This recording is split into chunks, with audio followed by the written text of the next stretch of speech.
Hey, hey, hey. In this video, I'm going to show you how to do synthetic division, which is a shortcut to divide polynomials faster. And then we'll see an application in the form of the factor and remainder theorem.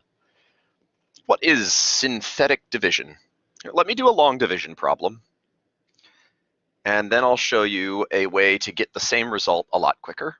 I'm going to divide x minus 3 into x cubed minus 5x squared plus 9x minus 12. So, you know the drill at this point. X goes into x cubed, x squared times. And then I multiply x squared by x minus 3 to get x cubed minus 3x squared. Subtract that whole thing in parentheses and get negative 2x squared and bring the 9x down. Step 1 is complete. Now I ask, how many times does x go into negative 2x squared? And the answer has to be negative 2 times. Or sorry, negative 2x times, my bad. So I multiply and I get negative 2x squared plus 6x. When we subtract that whole thing, 9x minus 6x is 3x. Finally, I'll bring down the negative 12. X goes into 3x 3 times. 3 times x is 3x. 3 times negative 3 is negative 9. When I subtract, I get a negative 3. And so that must be the remainder. Now, this is nice, but all I was really doing is, all right, I got a 1. These are going to cancel out no matter what, the x cubes, the 2x squareds, and the 3x's. So this information isn't really important. It was going to cancel anyway. And so what I've really got is I've got the 1 times negative 3, subtract, and I get 2. I've got the 2 times negative 3, I get 6, subtract, and I get 3. So I've just got multiply and subtract, multiply and subtract, multiply and subtract over and over. And it seems like there ought to be a faster way to do that than writing out this whole giant diagram. Also, these are duplicates, the negative 12s are duplicates, the 9x's are duplicates. There's more writing here than there needs to be to just subtract and multiply over and over. Now, it would be a lot more complicated if I were dividing by like 2x minus 3 or x squared minus 3. This trick is only going to work if we're dividing by x minus c. So like x minus 3 or x minus negative 4 or x minus 8. When we're dividing by one of those, here's what we can do. The thing I'm going to be multiplying by over and over, I'm going to put in a little box. So in this case, x minus 3, c is 3. 3 goes in the box. And then I put the coefficients of the guy I'm going to divide into. 1x cubed, negative 5x squared, 9x, and negative 12. So those are the 4 coefficients of this polynomial. I don't have to write the places. I don't have to write the x cubes and the x squareds or anything, because everything's in the right column for its place value anyway. So if I really trust myself, I can stop writing those. Now here's what I'm going to do. There are 3 steps. First step is, I'll do red and then green and then blue. First step is to bring this one down. Think of it like there's 3 rows, okay? So imagine this is like a grid. I'm not going to draw the grid every time, of course, because that's a waste of time, and we're doing this to save time. But first, we bring the 1 down to row 3. That's step 1. It just comes down. Then, anytime I want to move to the next column, I go from row 3 up to row 2, and I'm going to do that by multiplying by c. In this case, c is 3, so 1 times 3 is 3. So I'm going to do that by multiplying by c. Here c is 3, so 1 times 3 is 3. Notice I did a positive 3 instead of a negative 3. And that means I can just add instead of subtracting. Adding is faster than subtracting. So -5 plus 3. Now to move down, I just add. -5 plus 3 is -2. And then we repeat those steps over and over until we're out of rows, or out of columns. So -2 times 3 is equal to -6. 9 plus -6 is 3. 3 times 3 is 9. And -12 plus 9 is -3. So here's how I interpret my result. I'm going to put another box around this last number here. And I'm going to say, this was a cubic, and I divided by a linear, so my result has to be a quadratic. Because 2 plus 1 is 3. So the degrees have to add up of the factors. So I started with a degree 3, I took out a degree 1, I have to get a degree 2. So that means this guy right here has to be the remainder.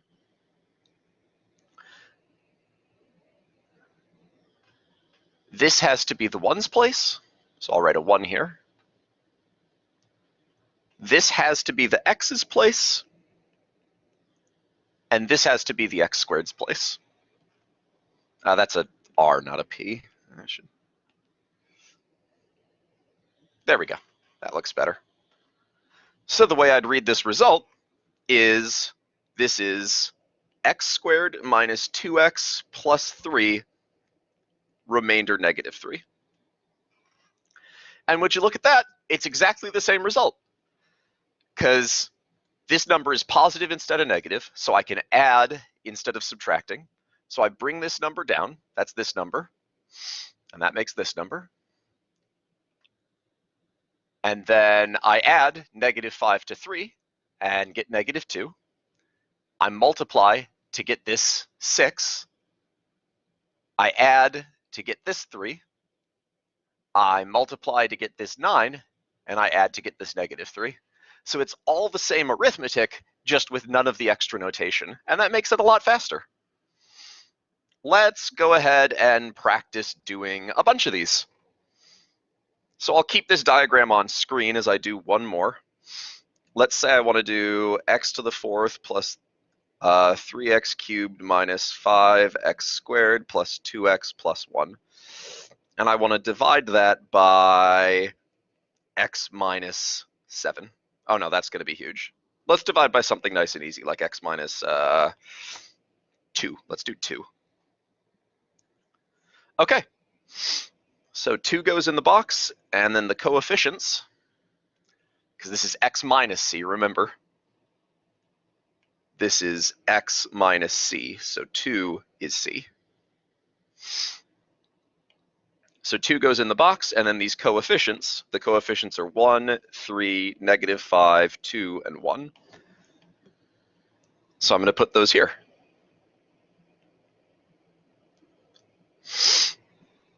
And then my 3 steps, the first one I just do once, the rest I do repeatedly. 1 comes down. We multiply to go up, and we add to go down. So 1 times 2 is 2. Then 3 plus 2 is 5.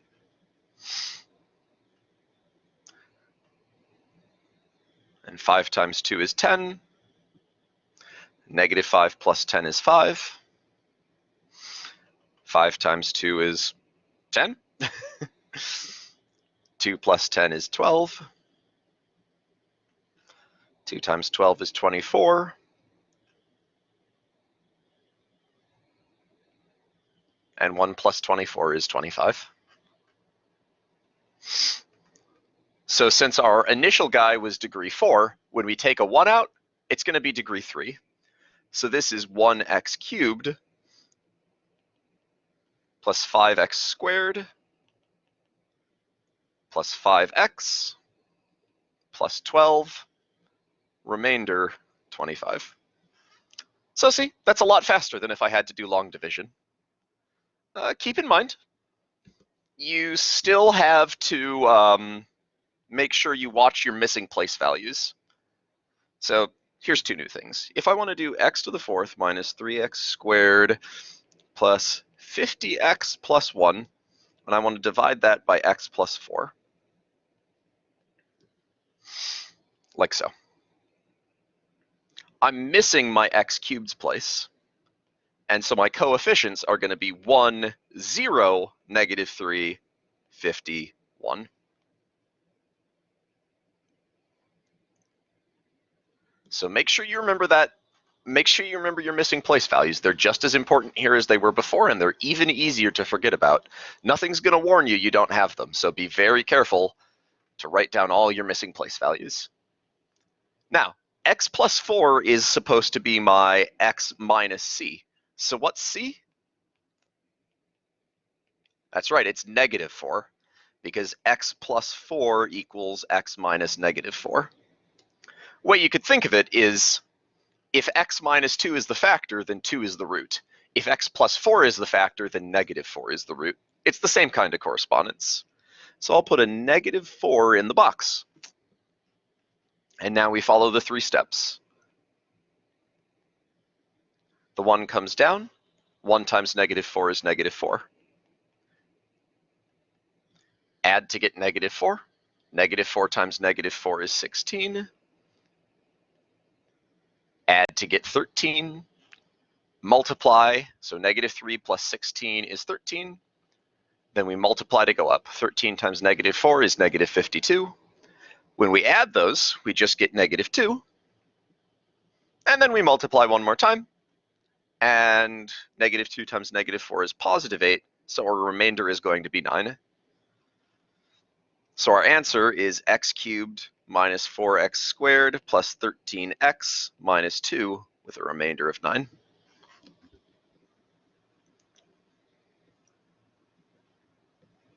Now, here's something fascinating. It feels like a coincidence, but it is not.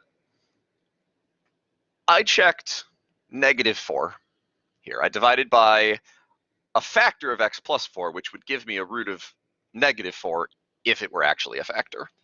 It's not a factor because the remainder is 9. Let me put it this way. If the remainder is 0, you have a factor, right? Because if the remainder is 0, let me give an example.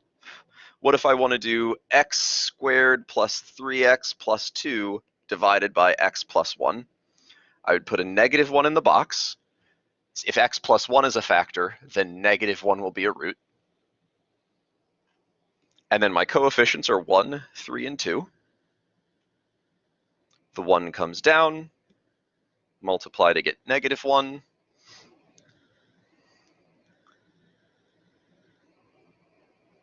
Add to get 2, multiply to get negative 2, add to get 0. So I got a quotient of x plus 2. This guy was degree 2, so this guy has to be 1 less, degree 1. So what this is telling me is over here I could say my result is that x to the fourth minus 3x squared plus 50x plus 1 is equal to the quotient x cubed minus 4x squared plus 13x minus 2 times the divisor, x plus 4, plus the remainder. So since there's a remainder there, it didn't go in evenly. Since there's a remainder, this is not actually a factor. It doesn't go in evenly. But down here, there was no remainder. So I could write this, a long way would be x squared plus 3x plus 2 equals x plus 1 times x plus 2 plus the remainder 0. But since that's a plus 0, I don't really need to write that here. So I can scratch that out and say, oh, well, look at that. X plus 1 and x plus 2 are actually factors of this thing. If x plus 1 is a factor, then that means that -1 is a root. So x plus 1 really is a factor, -1 really is a root.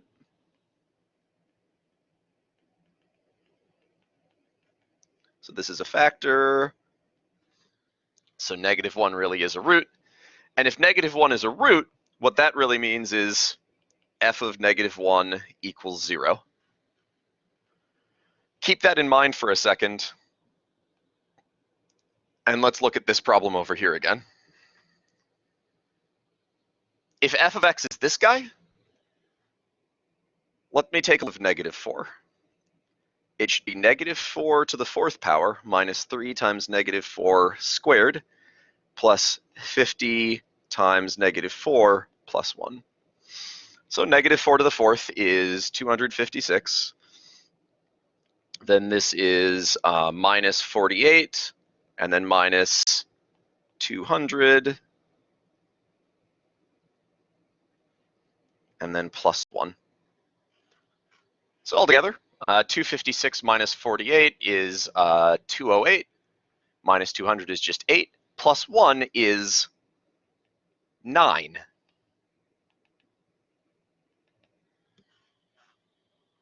Look at that. When f of x was 0, the remainder was 0. When f of x was 9, the remainder is 9. Does that happen every time? As a matter of fact, it does. Synthetic division is not only the fastest way to divide by a linear term, it's also the fastest way to evaluate a polynomial. Here's what I did. Here's why this works. Let's see. I put my number in. I'm going to, by the time I get to the end, I've multiplied by my number 3 times. Here, let me just put an arbitrary number in and I'll show you what happens here. So if I just put a random number in, if I just put C in, and I do 1, 0, -3, 51. So the 1 comes down, and then I multiply and get C. I come down and get C. I multiply and get C squared. Now it's -3 plus C squared. Multiply and get C cubed minus 3C. Come down and I get C cubed minus 3C plus 50. Multiply and I get C to the 4th minus 3C squared plus 50C. Come down and I get a remainder of C to the 4th minus 3C squared plus 50C plus 1. But that's just equal to f of c, because f of x was x squared minus 4, f of x was x squared minus, god damn it, f of x was x to the 4th minus 3x squared plus 50x plus 1. When I plugged c in, my final remainder was f of c. It was c to the 4th minus 3c squared plus 50c plus 1. So this works for any problem. What you're doing here is step-by-step plugging c into your function, and it just so happens that you get the quotient as a byproduct of that. So synthetic division is amazing in 2 different ways. It's a really, really beautiful technology. But what it means is that gives us the factor and remainder theorem.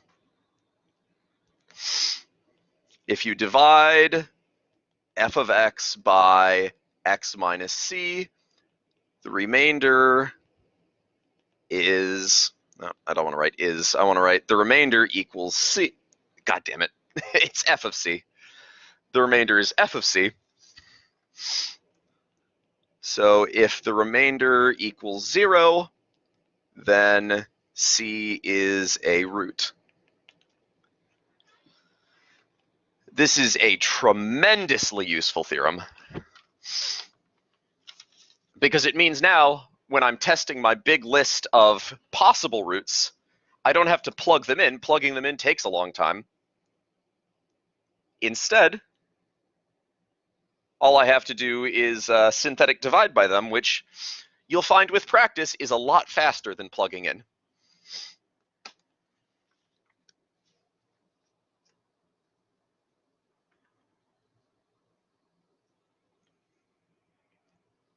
Okay.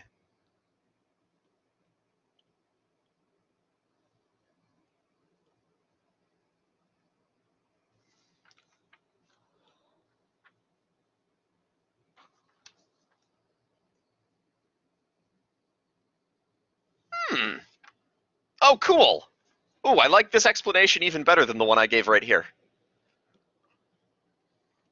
This is neat. Okay, check this out. I must have worked this out at some point.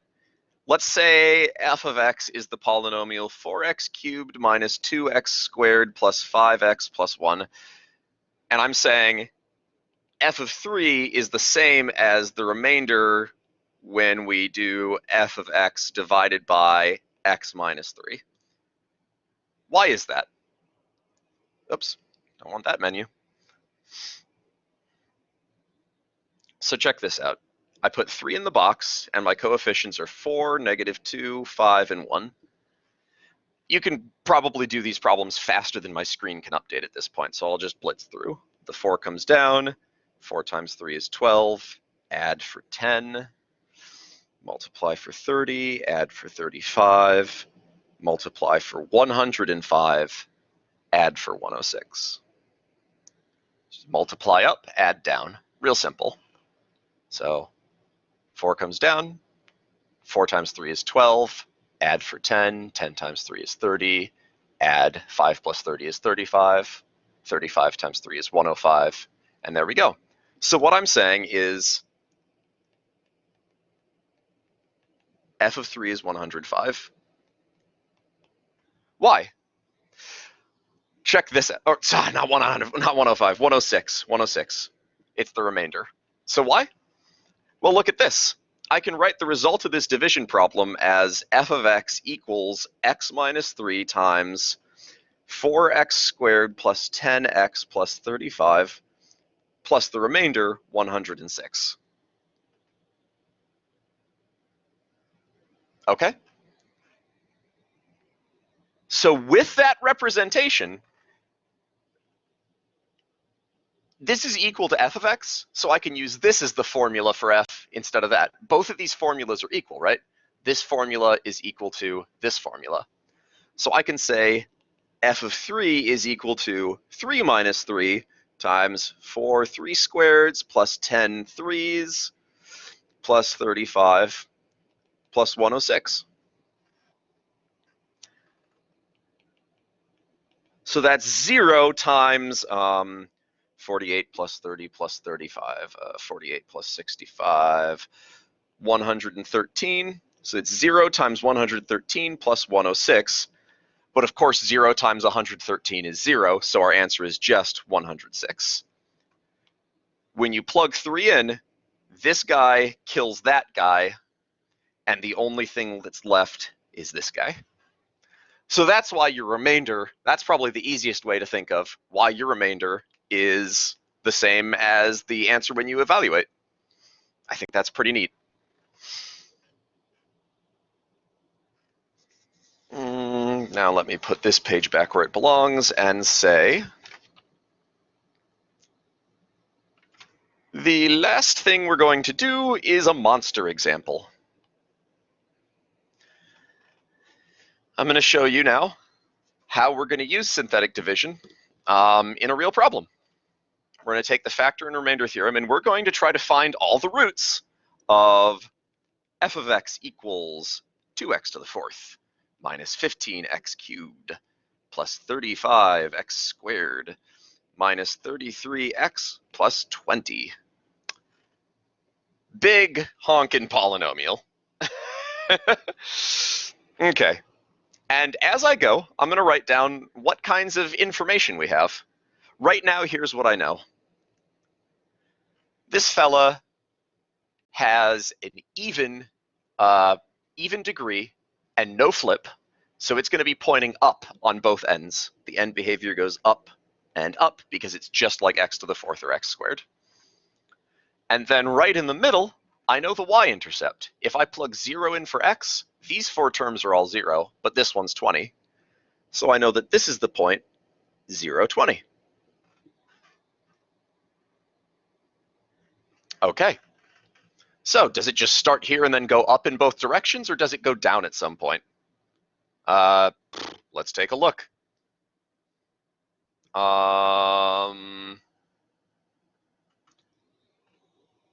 Let me see what happens if I plug in, what if I want to divide by x plus 1?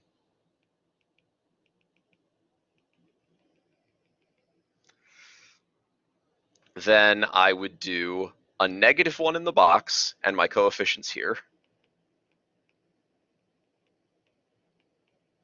So I'm going to bring the 2 down. And then I'm going to multiply and add. So I'll just do it.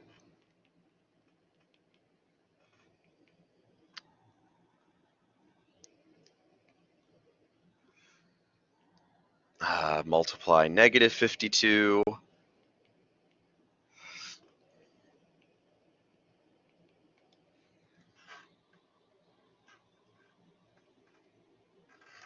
Well, if this is 20 and this is about an inch up, I need to go about 5 inches up, and I can plot this point way the heck up here. That's the point, -1, comma 105. I guess that,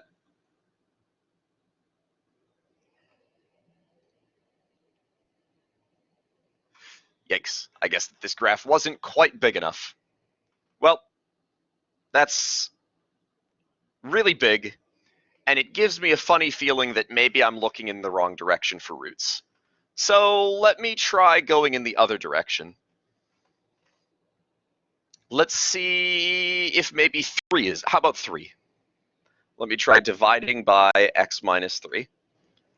So I'm going to put a 3 in. Otherwise, everything's the same coefficients.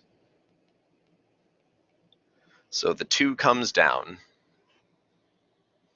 And now I'm going to be multiplying by 3 instead of -1. So 2 times 3 is 6, plus -15 is -9, times 3 is -27, plus 35 is 8. Wow, it's slow. I'm just going to copy the rest. 8 times 3 is 24, add for -9. -9 times 3 is -27, add for -7.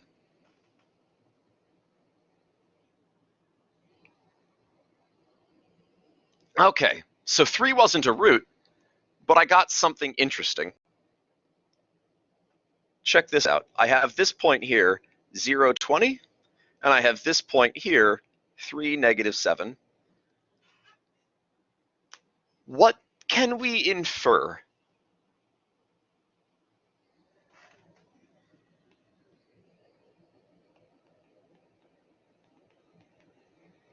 Polynomials are always continuous. Yeah? I have to be able to draw this polynomial. I have to go from x equals 0 to the right up to x equals 3 without lifting my pencil off the paper. So it could go like this, or it could go like this, or maybe it even goes something crazy like this.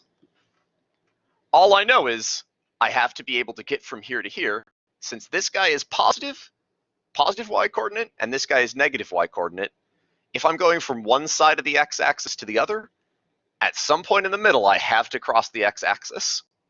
This observation is known as the intermediate value theorem, or IVT for short. But that's a long way of saying, well, you got to connect the dots somehow. So what I know is there is somewhere between 0 and 3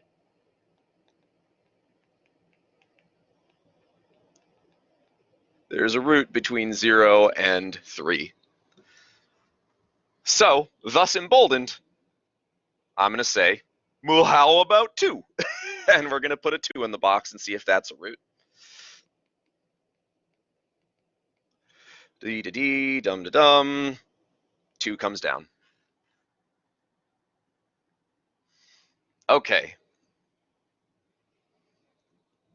2 comes down. Multiply, you get 4. Add, you get -11.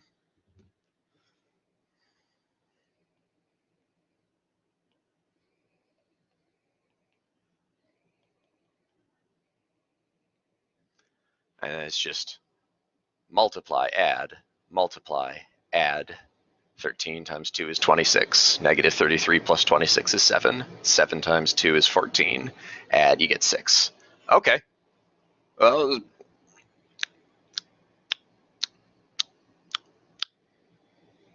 now I just told you there had to be a root between a 0 and 3, right? Here's 0, 20. Here's 3, negative 7. But I just found out that f of 2, when I plug 2 into the function, the answer is 6. You see how fast I did this? You see how that's faster than trying to plug 2 in and say, well, gee, 2 times 2 squared minus 15 times 2 cubed plus 35 times 2 squared. It's a nightmare. This is faster. This is the fastest way to evaluate. Well, I just found out that the point 2, 6 is on the graph. So now what I know is that somewhere between 2 and 3, there has to be a root. Between 2 and 3. And so it has come to this. I will put 5 halves, or 2.5, in other words. I will put that in the box. There it goes. My righty tool wasn't writing for some reason. 5 halves goes in the box, same coefficients. Boy, howdy, it's late. 2 comes down. Okay, this isn't the end of the world. 2 times 5 halves is 5. 5 halves of 2 is 5. Add, we get negative 10. 2.5 times negative 10 is negative 25. Add, we get 10. 2.5 times 10 is positive 25. Add, we get negative 8. Well, 2.5 of negative 8. I know half of 8 is half of 8 is a 4, so this is 8 plus 8 plus 4. It's negative 20. Remainder of 0. We have found the root, ladies and gentlemen, and non-binary folks. Hooray. So our quotient is going to be degree 3. 2x cubed minus 10x squared plus 10x minus 8 with a remainder of 0. It's this thing times x minus 5 halves. There's a little trick I like to do called donate the denominator. I know, it's trust me, it's more fun than it sounds. And it's the observation that all of these 4 terms, these are all divisible by 2. There's a GCF of 2. So I could factor a 2 out of there. And in the meantime, this thing has a fraction in it. It'd be really neato if I could multiply this by 2. So I'm going to divide it out of here and multiply it into here. So first I'll divide by 2. X cubed minus 5x squared plus 5x minus 4. And now that 2's got to go somewhere, and I'm going to multiply right next door. X times 2 is 2x, and then this is a minus 5. So both of these are correct factorizations of f. It just depends how you want to write it. I like this way better. So you can do that step at any point. I like doing it as soon as fractions show up. Since the original polynomial was all, the original polynomial didn't have any fractions in it, I know I'll be able to write the factors without any fractions if I desire. So I knew I would be able to do this. When I saw the root was 5 halves, I knew I could donate it to. So I did. Now we're left with this polynomial. And now I'm going to ask, where are some other roots? Well, here's another thing I know.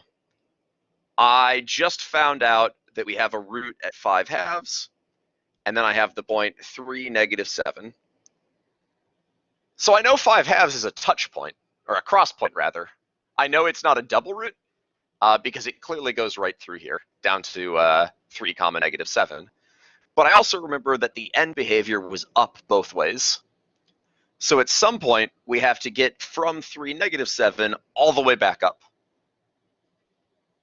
I don't think it's going to take too long to do that, so I'm going to guess maybe 4 is what does it. What if this is the point? Could it be 4 or 0? Would the universe be that kind to us? Now, I'm not going to take 4 and divide it into this whole thing, because I already got a factor out of this whole thing. No, I'm going to take 4 and see if it divides into this cubic. So I'm going to write my terms 1, -5, 5, and -4. I'm going to write these 4 coefficients, and I'm just going to pull 4 out of this cubic, because it's going to come out of the polynomial, but just this part. It doesn't need to come out of that part. So I do my division. 1 comes down, times 4 is 4. Add for -1, and multiply for -4. Add for +1, multiply for 4, and lucky us, the remainder is 0. So we found another factor. Now I know that f of x equals x squared minus x plus 1, that's my quotient, times my divisor, x minus 4. Remember, if the root is 4, then the factor is x minus 4. Two sides of the same coin, positive and negative. Now don't forget though, this only adds up to 3 degrees. There was a 4th factor here. This factor is also part of f of x. That's why I didn't bother dividing out of the original, is because, in fact, dividing out of the original would have been really bad, because then I would have gotten this thing and the cubic. I would have gotten x minus 4, and then I would have gotten the product of this quadratic and this linear. I wouldn't have had this pulled out, and that would suck, because then I'd have to divide this out a second time, and that would be terrible. Who would want that? No, I'll just divide x minus 4 out of the part that I know contains it. I know this part doesn't contain x minus 4, so I know that this part has to. So I divide it out of there, and now it's like first I chipped the whole thing into a 3 and a 1, and then I broke the 3 into a 2 and a 1. So altogether I have a 2, a 1, and a 1. And now we're almost done. Now I'm not going to bother with synthetic division anymore because this is a quadratic. Specifically, it's a quadratic with coefficients of 1, -1, and 1, so I can use the quadratic formula to say x equals -b, so that's +1, plus or minus root b squared, that's 1, minus 4ac, that's 4, over 2a, that's 2. So x equals 1/2 plus or minus, root -3 over 2. I'm going to rewrite that as root +3 over 2 times I. So that's one root, or 2 roots rather. This x minus 4 gets us a x equals 4, and this 2x minus 5 gets us, flip the 5 to positive, divide by the coefficient 2, x equals 5/2. Hey, in fact, that time when I donated the 2, you can see how it goes from 5/2 is the root to 5/2 is the root, right? So it was a 4th degree polynomial, and I found all 4 roots. I'd say we're done. Last thing I want to point out, because this will be relevant in the next lecture, is these two guys, 1/2 plus root 3 over 2i and 1/2 minus root 3 over 2i. Well, it's kind of natural the way they came out of the quadratic formula with the plus and minus, but these are complex conjugates. As in, the real part is the same, the imaginary part is opposite. It turns out that if your polynomial's coefficients are real numbers, if you get complex roots, they always come in pairs like this. They always come in conjugate pairs, every single time. That's called the conjugate zeros theorem, and we'll see that in the next lesson. Okie dokie. Ooh, ow. All right. Let me go ahead and end this video then. That's 5.4. One more lesson to go, and then we're done with this unit.